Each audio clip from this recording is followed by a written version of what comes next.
All right, hello everybody and welcome back. Today we're going to look at Chapter 3, Section 3.3. In this section, we're going to take a quick look at Spain's colonial empire, and then we're going to look into colonial Mexico and Mexico's fight for independence. The main idea of this section is that conflict between social classes in colonial Mexico led to a movement for Mexican independence from Spain. So because of the conquistadors, Mexico became a major part of Spain's colonial empire. The empire included Central America and Spanish-held areas in the Caribbean and present-day United States. In the early 1800s, the society of colonial Mexico was divided into social classes. At the top were people born in Spain, called peninsulares. They held the highest offices in the government and in the church. Next were Creoles, people of Spanish background who were also born in Mexico. Next came mestizos, people of mixed Spanish and Native heritage. Native Americans and slaves made up the lowest class of society. So as you can tell by listening to those different social classes, the people who made the rules in colonial Mexico really valued their roots in Spain. So the people who were either born in Spain or had Spanish background but were born in Mexico, they held the most sway in society. That was most important to them. So in 1810, Miguel Hidalgo, a Catholic priest, led a revolt against the Peninsulares. He led an army of almost 100,000 men, including many mestizos. Remember, the mestizos were the second to the lowest class. His army killed many Peninsulares and Criollos and captured several of Mexico's cities. Government troops resisted Father Hidalgo's army, and in 1811, the troops defeated the priest's army and seized him. On July 30th of 1811, they executed him, but his rebellion inspired others in Mexico to continue the fight. So Jose Morelos, a priest and revolutionary, took over leadership of the Mexican independence movement.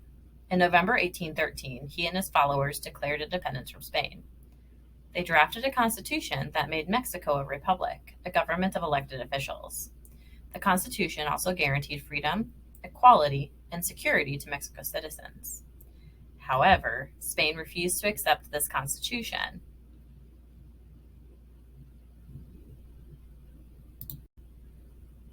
So Spain refused to accept the Constitution, and Spanish troops refused to surrender. For nearly 2 years, they pursued Father Morales' army throughout southern Mexico. He was captured by Spanish troops and executed in 1815. So small groups of rebels continued to fight. In 1820, one leader united them, Colonel Agustin de Iturbide.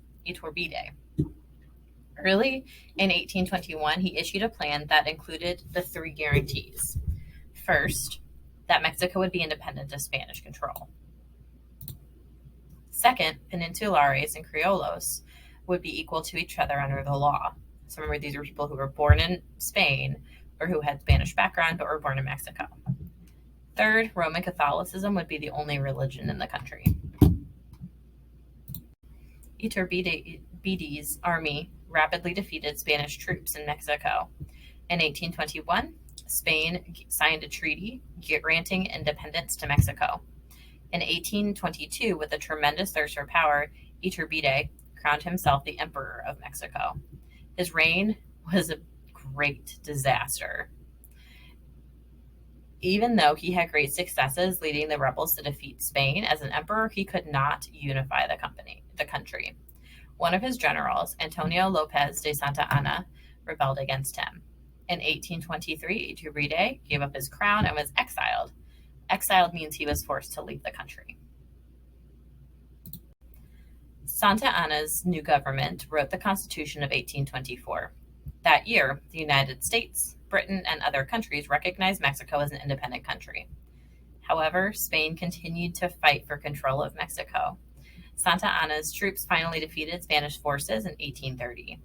That same year, Mexico's people elected Santa Anna as their president. All right, so things to remember from this section. Mexico was originally a colony of Spain, And one of the big problems that led to their fight for independence is that they had social classes based on how much quote unquote pure Spanish blood a person had. So people who were born in Spain were at the top, and people who were slaves and native people were at the bottom. Mexico gained their independence from Spain in 1813.